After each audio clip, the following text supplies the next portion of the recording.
Welcome to Mother Dragon. Today, I'm really excited. I'm talking to the super creative Emma Grimes.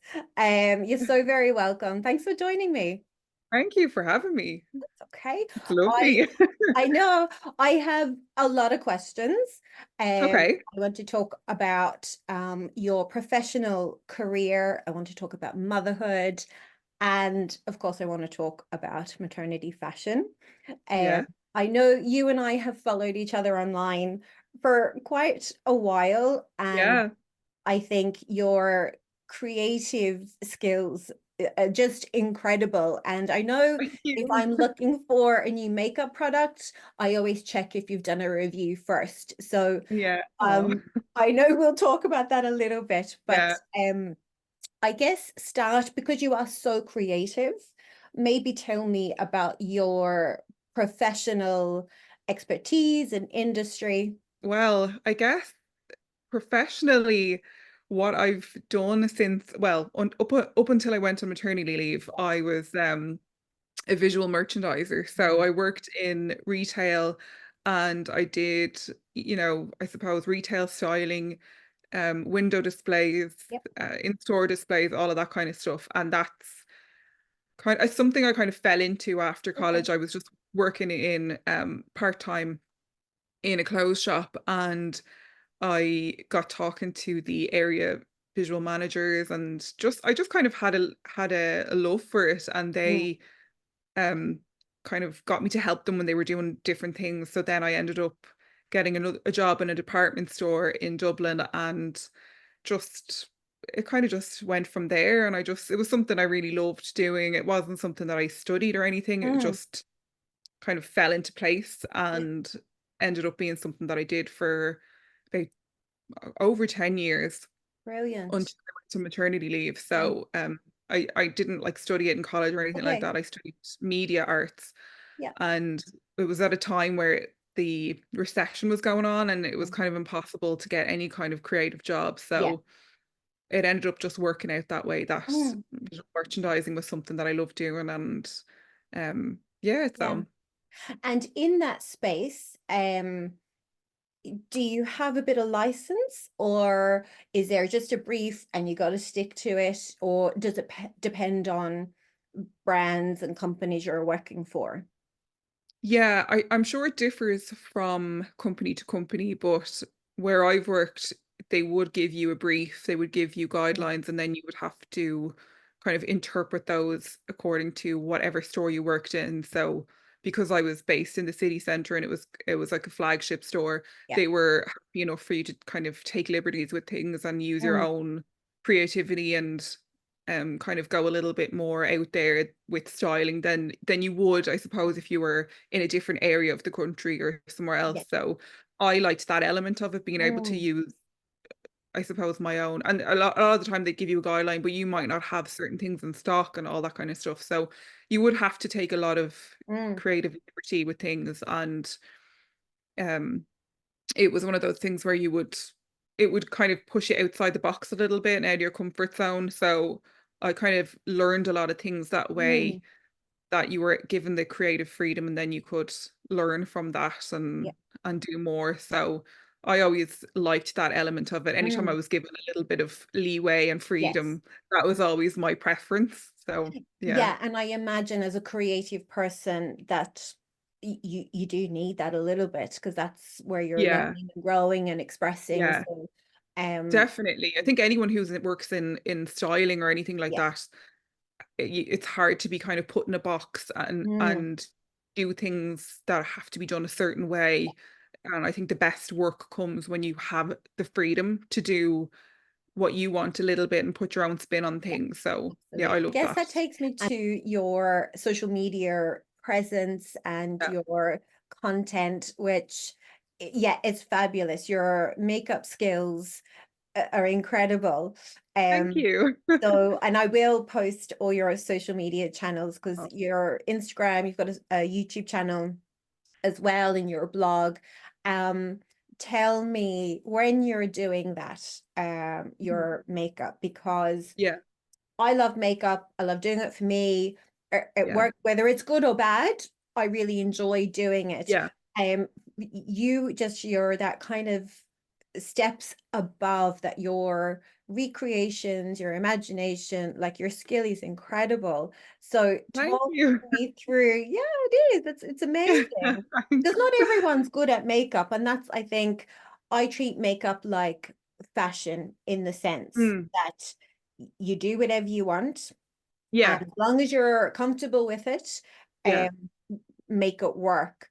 But your skill is something else. So just talk to me when you're recreating those looks, or how you get there. It's just something that came naturally as a progression of, I suppose, writing about beauty products Yeah. and with blogging and everything, and Mm, then that fell by the wayside for a lot of people, and then getting into photography and then mm, eventually video. yeah. It's just finding new ways to express yourself and kind of do what you've always done, but Yes. in a different way. Like years ago, I would have done kind of recreations on my blog, and I might have Yeah. done like a styling thing with a film character, and I would have tried to emulate their style. Yeah. And now I do that on Instagram or YouTube with makeup. Yeah. So it's just something that I've always kind of enjoyed doing. And with as technology progresses, you find new ways to do things and to Mm, develop creativity, and even with kind of like editing and everything, it was yeah. something that I didn't really enjoy because I did it in college, Okay. but I never really enjoyed it. And I think Mm, I've been learning a lot over the past year and a half or 2 years that I've been making videos, yeah. how to edit, how to put things together. And like you just learn, constantly learning, because Yeah. things go so quickly It and does. there's so Yeah. many different trends, there's so many different, it all moves so fast. Mm, Have to kind of keep up, but also keep your at heart what you love to do and yeah. what feels authentic to you, without kind of doing something that's too trendy just Yeah. because Yeah. everyone else is doing it. I think the best thing that you can do is almost ignore all of that Yeah. and do what you're really passionate about, because I think once you start doing all of those trends Mm, and that being your focus, you end up just being like a carbon copy of everybody else, and you lose that kind of the heart of what it is that you want to do and want to express. yeah. So I think I nearly would go against Mm, what everyone else is doing, and I like to just do my own thing yeah. anyway. Yeah. So I just find that that's what makes me happy, and if I'm passionate about it, then I know I'm going in the right direction, Yeah. and that's what's really important. Absolutely. And I think you've just said it there, that word happiness and passion is Mm, important. And that is really hard to keep online, I think. But it's, yeah, I yeah. mean, obviously it comes through in your work. I'm going to switch hats to Mm, motherhood because I know you and yeah. I could talk about makeup all day. Oh, absolutely. So I'll switch to motherhood because you are a mother of two. For anyone who is watching or listening, we are going to talk about infancy loss. So if you would like to fast forward, or you don't feel you're in a place to listen, you can just fast forward a little bit. Mhm. You have written so openly and generously about your experience with Milo. And I will link to all of those because we can't do it justice. We can't do Yeah, you, Milo, justice here. But do you want to briefly touch on your experience and time yeah, with Milo? yeah. Sure. I'll briefly chat Yeah, about it because yeah, it's probably too big of a topic absolutely. to kind of go into. But yeah, it was, I suppose, I never really planned on having kids, Mm, and it just wasn't something that I saw for my life. But anyway, these things happen, yeah. and I found myself pregnant um in the end of 2019, and then in March of 2020, just the same week that everything went into lockdown, Mm, I had a second trimester pregnancy loss. So I was at home, and I basically went into early labor. mm, So we found out later that my placenta was infected okay. and basically kind of caused me to go into an early Mm, labor. mm, Um, so it yeah, I mean, that's kind of a very brief Yeah. overview, but essentially that's what happened. Mm. And um, it was hugely traumatic, and it was completely unexpected because everything had been going so well up until that point. But it happens to so many people, Mm. and it's obviously more unusual for it to happen in a second trimester Yeah. or third trimester, but it is something that happens so much. And I think when it happened, I just felt completely lost and Mm. isolated, both like literally and figuratively, because we were in a lockdown and I couldn't see my Yes. family and friends, and I couldn't have a funeral, and I couldn't do all the things that you do when you go through a loss. You know, anyone who went through a loss during that period Mm. knows it was probably a really unusual thing to go through. Yeah. But I just felt completely lost, and that's why I decided to write about it and Mm. post about it online, because I'd obviously shared the news on Instagram. So I had no choice but to Mm. share what had happened, because Yeah. I obviously had to let people know. And yeah, I just decided to write about it on my Mm. blog and share about it Yeah. on Instagram. And it was probably one of the things that really like changed everything about that situation. It got me through a lot because it got me talking to people that I never would have talked to about it Yes. otherwise. Yeah. And I made friends through it, people who Mm. were going through the same thing at the same time as me. Yeah. And it was just something that I suppose brought me together with other people at a time when I couldn't see other people physically. And it allowed me to, I suppose, share some of my feelings with people who I knew were going through the same thing and wouldn't judge me. And you have all these weird thoughts, and you kind of feel like you shouldn't say certain things and you shouldn't have felt a certain way. But hearing other people say Mm. that they felt that way, it really validates you, and it just kind of makes you feel like some kind of a comfort Yeah. when you feel so isolated in every other way. So yeah, it Mm. was I suppose sharing it on social media was a huge blessing for me, that I just kind of felt that I had to do it. Yeah. And because I hadn't really seen it talked about a lot on social media, so I just felt like it I had to express Mm. that. I suppose in turn I got so much from other people, Yeah. and it really helped me to kind of process the Mm. loss. Everyone should read your pieces because you are so generous in sharing your experience. And I think that time, especially to go through something like that, because we were all isolated, but to go through the loss of your son, Mm. I'm glad you found that space, because social media can be a positive space Yeah, community if you make it, but that's of your exactly. Yeah. doing. So I encourage everyone to read what you've written so Yeah. far. Do you think we talk about pregnancy loss enough, or it is such a personal topic and Yeah. experience, and not everyone is able to share or wants to? So it's great Yeah. that you had that space, because maybe that gave obviously someone else an opportunity to open up. uh Yeah. Yeah, yeah. it's a huge thing. Like I think, anyone who has gone through it, it's the loneliest thing you can experience, because it's both that emotional and physical thing. Yeah. No matter what stage your loss was at, Mm. it's always hugely traumatic. And I know that from listening to my own mother, who lost three babies, and my mother-in-law who went through it, like my friends of mine, um, and including things like infertility Yeah. and all these kinds of things that are associated with pregnancy. Mm. It can be such a lonely thing to go through. And even like my partner was incredible the whole time, but he couldn't understand some of the aspects of it, because it was such a visceral thing, because it's like your body, and Yeah. then also it's like your mind, and you have that kind of physical connection to the baby that your Mm. partner might not Yeah. have. So Yeah. there are things that you can't express. And I think it's something that, there are people who don't want to talk about it, and that's absolutely fine.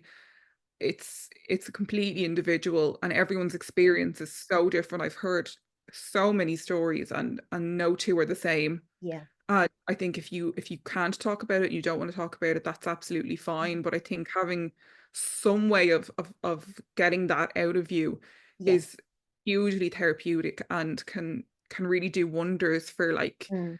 you're never going to be fully healed from something like that, but it can No. just help you carry it a little bit more instead of like keeping it all inside. Like I'm just a firm believer in just talking about things as Yeah. much as you feel comfortable doing. And I think other people sharing their stories, and I've had that as well, where when it happened to me, I looked for stories from other women to Yeah. help me. And then that's when I kind of thought I need to share what happened to me because other Mm. people have really helped me, and Yeah. it makes you feel less alone. And I think that's why people sharing their stories, no matter what it's about, whether it's any kind of grief or loss or trauma, it can really, really help other Mm. people. And if you feel comfortable doing it, it's such a it's such a great thing to be able to do. And it can kind of help people in a way that you'd never expect, which is really amazing. Yeah. And I think, the time that you experienced that, online and social media was probably most of our lives.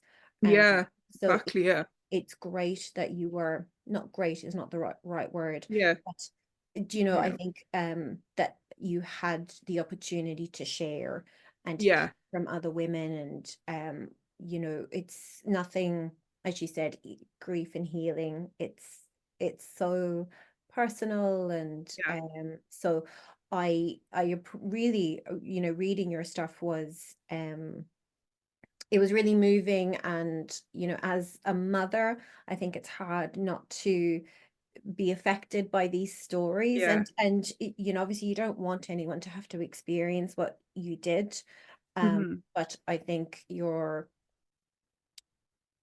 openness, obviously is very much appreciated. Yeah. So Thank I you. will now move then to your next pregnancy. Yeah. How was that shift for you, going from that experience with Milo to then being pregnant again? It was scary. It was, Mm. yeah, it was terrifying, and especially because afterwards, I, because I had never really wanted to have kids, and it was Yeah, something that I never thought I would do. After, I suppose, having that experience of loss, but also it wasn't just loss, it was love, yeah, because when I saw him, I was like, obviously devastated, but I also felt so much love for him. And even throughout the pregnancy, would sing to him and all of mm, this kind of stuff. And I felt such a connection. And, we had given him his name and everything. And so the idea of possibly trying to have another baby was really terrifying because of the trauma. You just expect the same thing is going to yeah, happen again. yeah. And so making the decision to try and get pregnant again was terrifying. And I almost didn't think about it. I just was kind Mhm. of like, okay, if we don't do this now, Yeah.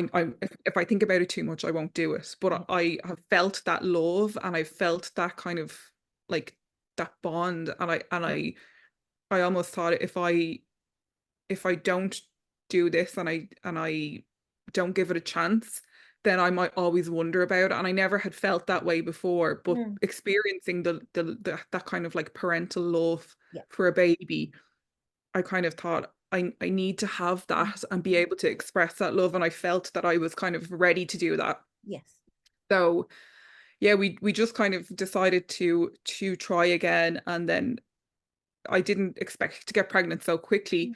So when I did, it was just very scary and but also extremely exciting. And I mean, we were ecstatic and Mm. but also really like trepidatious because we just thought, okay, we have to take this really one day at a time Yeah. because Yeah. we just don't know what way it's going to go. And I mean, there were still like lockdowns going on, and Mm. we told our families over video call because we couldn't see them. It was January of 2021, so everyone was kind of locked down. But yeah, even like going into appointments on your own and Mhm. that kind of experience was really scary. But I Mm. had an early scan, and then I had, a few more scans after that, trying to get some kind of like comfort and kind of like, okay, it's going to be all right. Everything is going well so far.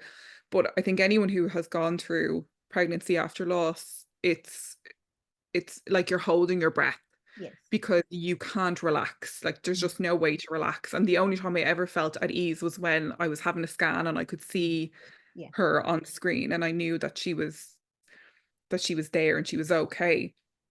So it was a really weird pregnancy, like, because I was still Mm. going into work every day, because I mean, I wasn't doing my kind of usual job. It was a lot of kind of behind the scenes, like cleaning things and Yeah. sorting things out because we weren't really like the kind of way that we would normally be. We Yeah. weren't doing the same job, but I was in work every day, and it was just such a weird experience to go through pregnancy during a lockdown and just very odd. And I think it's one thing that, anyone I've spoken to who's gone through that can say it was just so bizarre. Yes. But yeah, it was just a really very scary pregnancy because I just always expected that something was going to happen. And even, people say, oh, once you go past 12 weeks, you can relax a bit, but I never could relax because I just thought anything could happen at any time. And that's the scary part. But I tried to embrace it as much as I could because I didn't Mm. want to get to the end of the pregnancy and think that I had not enjoyed it and Yeah. not embraced it. And I thought if something bad happens, me worrying all the time is not going to change the outcome. Yeah. And I want to try and enjoy Mm. it as much as I can and have that experience. So yeah, it was weird, but it was also so nice. And I felt so lucky. I had a really enjoyable pregnancy despite everything that Yeah. was going on and the Mm. mental thing. It was a really nice pregnancy and um I felt very lucky in that sense. How old is she now? She just turned 3 Very good. during the week. Yeah, on Wednesday she turned 3. So Of course, I have to talk about maternity fashion. Uh, yeah. and you sent a picture of yourself pregnant, and I will share that. Was that you pregnant with Milo or Maya? That was Maya. Yeah, that was actually that was the week before she was born. Oh So my yeah. goodness. You Yeah, yeah. look amazing. Yeah, well, she was very small. She was like just over 6 pounds, so she was very Okay. small. But yeah, that was the week before that was my birthday actually, the week before she Oh, was born. fabulous. So yeah, it Yeah. was uh it was just very hot that summer. Yeah, it's a great Yeah. picture and I will share it, but you're in is it a black dress with a print on it? Yeah, yeah. It's like a Yeah, polka dot. Yeah. good. Yeah. Yeah. And for maternity fashion or just your style during that time, were you able to keep your style? Did you struggle with maternity fashion? What did you feel during that time? Um I I think I was really excited because Mm. I felt, I suppose, because of the previous experience, I hadn't really started wearing maternity Yeah. clothes at the point that we lost Milo. So I had just started getting a bump at that point. So I was really excited to Mm. kind of, I suppose, experience a growing bump and Yes. see what that felt like. And for the most part, I really wanted to try and keep my style as much as possible Yes. because I felt so like not myself and Mm. almost like, you're kind of nearly like you're kind of like a host body in a way, Yeah. Yeah. which sounds weird, but you are, and Oh, you it's that's how true. you're Yeah. treated in the Yeah. hospital as well. Yes. They kind of you're almost just seen as like this kind of thing that that For the transports the carrier. baby. Yeah. And so it makes you want to try and feel more like yourself and feel good and still wear what you would normally wear because maternity clothes are just awful. Like the choices are almost non-existent, Yeah. and even what's there is just, I don't think it's clothes that anybody would wear normally. No. Just really awful styles, just so old fashioned Yes. and nothing that would make me feel good. Yes. And when you're pregnant, I mean, so many people are really sick and tired, and all you want is to just feel Yes. good. And it's Hmm. really hard to do when you're pregnant. Yeah. So having clothes that make you feel like you are so important, Yes. and I tried as much as I could Mm, to make my clothes work. So I yeah, mean, I would wear a lot of like dresses and things like that. I like kind of quite oversized clothes, yeah, loose clothing. So a lot of my clothes worked for quite a large time in my yeah, pregnancy. great. And I did buy a few little maternity things like vests that I could Mhm. for like breastfeeding that I could unclip because it was such a hot summer. Yeah, I wanted things that I knew I would feel comfortable in as yeah, well. yeah. And the good thing was I was in work 5 days a week, so Mm, I was kind of just wearing my work clothes, and then at the yeah. weekend I just kind of had to dress myself in my own clothes. But I would just kind of wear one thing that I really wanted to get was dungarees because I Yeah, really wanted to have like some pregnancy dungarees because that yeah, was like something that I thought would look really nice. yeah. So I got some maternity dungarees, but they're not really maternity dungarees. They kind of have like a little Mm, button at the side. So I actually yeah, wear them now yeah, because yeah, they still fit me and they just kind of bring the button in at the side. yeah, So they fit you a little bit better. So I wanted to make sure that everything that I bought, I could still wear. So yes, even like the dress in the picture that I yeah, sent you, that's just a normal dress yeah, um from a brand, and it's not a maternity dress, but it's yeah. kind of like that smock, Yes. like kind of oversized style. So that I try Mm, to think of things like that that would still work when I was when I had given birth, or that I would be okay wearing, yeah. when she was a little bit older, because I didn't want to waste money. And I also just couldn't find anything. Like I looked and looked and there was Yeah. nothing that and especially because of like my size, I'm kind of a little bit more, I suppose, plus size. And I just found there was nothing Yeah. stylish or like that I would like. So Yeah. it's hard. Like it's really hard. If you want to keep your style, Absolutely. it's Yeah. difficult. Yeah. Even just being comfortable as well, because you're so uncomfortable all the time, whether it's like sickness or, back pain or, I know. indigestion or whatever. You're just so Yeah. uncomfortable. I So you don't know. want your clothes to be feel horrible on you. Absolutely. And like I have spoken about this before that I didn't really enjoy being pregnant. I was sick all the time and I Yeah. was actually just in shock, maybe, Yeah. and naive about what pregnancy was going to look like. So Yeah.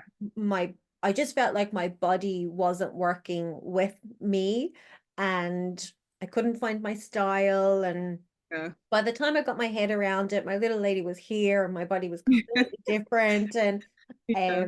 on my pregnancy with my little guy, it was COVID. So it was very different because I wasn't Yeah. going anywhere and I didn't want to Exactly. spend any money. And I dressed really from the waist up and I was in Yeah. leggings every day. And leggings are not really my thing, but I Yeah. was just so uncomfortable. So Yeah. I really can appreciate how hard it is to keep that style. There's so much to consider: comfort, your body, your style, Yeah. finances, choice. Um, and I think, obviously that's part of why Mother Dragon was born. But Yeah. what I've found actually now that I'm looking at these maternity clothes thinking I would wear them now and I'm not Yeah. pregnant and they're just labels and it's about that Yeah. longevity. And I know dungarees are one of the most popular things in Yeah. the shop because I think actually they're made in a way that you can wear them after. Um, Yeah. and Exactly. that's hopefully something people consider when they're pregnant. Yeah, yeah, exactly. You don't want to be wasteful either. Like you don't No, want to buy something that you're never going to wear yeah, again. yeah, And that's one thing I was really conscious of because I'm not like somebody who just buys a new thing every month. I wear yes, my clothes yeah, for years and years and years until yeah, they fall apart. And that's what I wanted as well. yeah, So having things that I can wear afterwards and still wear now absolutely. is Yeah. great. Was there anything that you loathed wearing that you found you had to during pregnancy? Yeah, probably anything I suppose like lower half. Yeah. Because I found that's why I wore a lot of dresses. Dresses, yeah, I wore a lot of the kind of the dresses with the kind of like ruching on at the yeah, top and that smock style because I yeah, found it went under my bust and went over my bump and that yeah, was great and I felt like myself. But if I had to wear trousers like in work, yeah, because we had to wear all black in work, I just found everything just made me look weird. I didn't look I almost sometimes I didn't look pregnant, and then sometimes I just looked frumpy. Yeah, Or if I wore leggings, I just felt that the band wasn't sitting in the right place, yeah, even if they were like, because I bought a pair of maternity leggings and I never wore them because yeah. they were just not comfortable. They were too tight, they were Mm, too restrictive, and I just felt like where that kind of extra little band sat yeah, wasn't, because yeah, everyone's bump is a different shape and everyone's body is absolutely. different and your body Yeah, changes in different ways with every pregnancy that you have. yeah. And So I quickly. think, yeah, so quickly and from Yeah, week to week can be yeah, different. So I just felt so uncomfortable with the bottom half, or with, yeah. I didn't buy any jeans Mm, because I'm never going to wear those again. yes, yeah, So I kind of just stuck to buying dresses or maybe buying something a size up yeah, that I knew, okay, if I'll still be able to wear that probably for a year after yeah, because it will still fit me, or I might be able to get it tailored if yeah, I go back down to my pre-baby size yeah, and kind of get it taken in or something like that. So I tried yeah, to think of those things where I knew I would wear the thing again because yeah, I just thought, especially I just found the bottom half really yes, difficult. yeah, yeah. And I agree, actually. I found um the leggings, or I did have a pair of maternity jeans, but I found, I needed that band to go over my bum. Yeah, I was large. I was large, but I yeah. was too hot. I was uncomfortable. I found it almost reached my chest, and it was Yeah. just none of it Yeah, seemed like it's to work. squeezing your ribs and you can't Yeah, breathe. Like, yeah. I yeah, probably will come back to fashion, but your little lady is 3, yeah, so you're busy. yeah. Is there anything, and I know this question is ridiculous, but I want to ask, is there anything about motherhood that has just, whether it's pregnancy or actually, parenting, Yeah. is there anything that has just absolutely blown your mind? Oh, that's a great question. I guess like because we were just talking about this the other day because obviously she's turning 3, so we were looking back at like videos from when she was Yeah. born and she was tiny, but we were just saying how mind blowing it is that you have this tiny baby who like relies on you for everything, Mm, and like it's for their food, for their sleep, for everything, for their comfort, and then 3 years later now she has her own personality, her own voice, her own style. Like she has ideas of what she wants to wear every yeah, morning, and she is her own person. And to kind of go from like nothing to this little yeah, person who is like so amazing and is learning new things every day and learning things that you didn't even know that she yes, knew. yes, It's just it's kind of just mind blowing to watch and yeah, see all the different changes every single day because mm, like I'm the eldest of 4 kids, so I okay, did experience that a bit with my younger siblings, yeah, and and my sister has a child as well, so seeing mm, kids grow up, I have seen that in my life, yeah, but it's when you do it every day and you live with them and you're teaching them things, yeah, and you might be like singing a song in the kitchen and then she starts singing it the next day, and it's just so mind-blowing to yeah, see how a child develops so quickly and yeah, learns yeah, things, and they're like, everyone says it, but they're like a little sponge and they pick up absolutely. everything Yeah, and repeat everything, and it's just amazing to watch yeah, because it's just like you're watching this person forming into who they're going to be when they're absolutely. older. And you get to be a part of that, which is like the biggest honor in the world. And Yes. it's something that I didn't really ever think about Mm, before I had her. So I suppose it's just like it's such a cool thing to experience, yeah, to see somebody go from a tiny little baby that's like fresh and new to this like little person with a yeah, personality and who's like funny and mm, has likes and dislikes, and yeah, you can't really explain it, but they just like have all their own little quirks and preferences, and it's just amazing. yeah. And I think that's a really good one, and I think as well, I didn't really maybe like the newborn stage, but I think actually when I was pregnant, that's probably all I thought about. It was the practicality. Yeah, And yeah, that's true. Yeah, yeah, and then all of a sudden it was like, okay, like that, here's this little person. and you're teaching them all these skills, and then it's about nurturing those Yeah. differences, the preferences, the personalities, Yeah. even though on some days I know they drive me crazy that someone's Yeah. crying over a green spoon when Yeah. all that kind of stuff. Yeah. Um, but I think you're right to watch it. It's like watching time almost Yeah, in yeah, them. it's both amazing and scary Yes. because you're seeing them change so quickly, and Yeah. it kind of brings this new idea of the passing of time, Yes. especially I suppose the past 4 to 5 years for the world collectively has been so unusual Yeah. and has kind of changed our concept of time. So to kind of see her develop Mhm. and the passing of time in that way, it makes you want to freeze time so you can Absolutely. really like appreciate it, Yeah. and because when they're newborns and people say, oh, enjoy every minute, enjoy I every know. cuddle, and you really want to, but you're like a lot of it is in survival mode and you're Absolutely. just taking it from day to day and you don't know how you're going to feel tomorrow. And Mm. so many parents go through mental health struggles and Yeah. you're not in your right mind and you don't feel like yourself. So Mm. it's just this weird, almost like you're in a limbo Yeah. for a lot of that first Yeah. year or two. Yeah, you said there in that first year or two. And I think Mm, that's actually really important because a lot of the time, all you hear is those first few weeks, those first few mhm. months. Yeah, And for some people that that could be the case.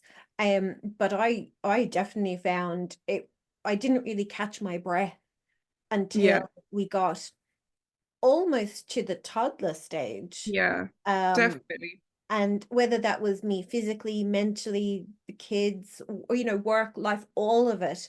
Yeah, But the more mothers I have spoken to since having kids would yeah. actually say the same thing, that it's not just the first few weeks or first few months that Oh, you're in that haze or bubble or you're yeah, surviving, because time goes quickly and no phase is permanent, whether good or bad. yeah, Yes, exactly. I will wrap this up because I could talk to you all day. And you've been Same. great to, as I said, share all you have about your experiences. And I really appreciate it. I'm going You. to share your social media channels, your blog, encourage anyone to read about your time as a mum, and watch those makeup skills, I think. You can watch this, you can list this on Mother Dragon, listen, sorry, on Mother Dragon's wherever you get your podcasts, and I'm going to put it on my YouTube channel as well.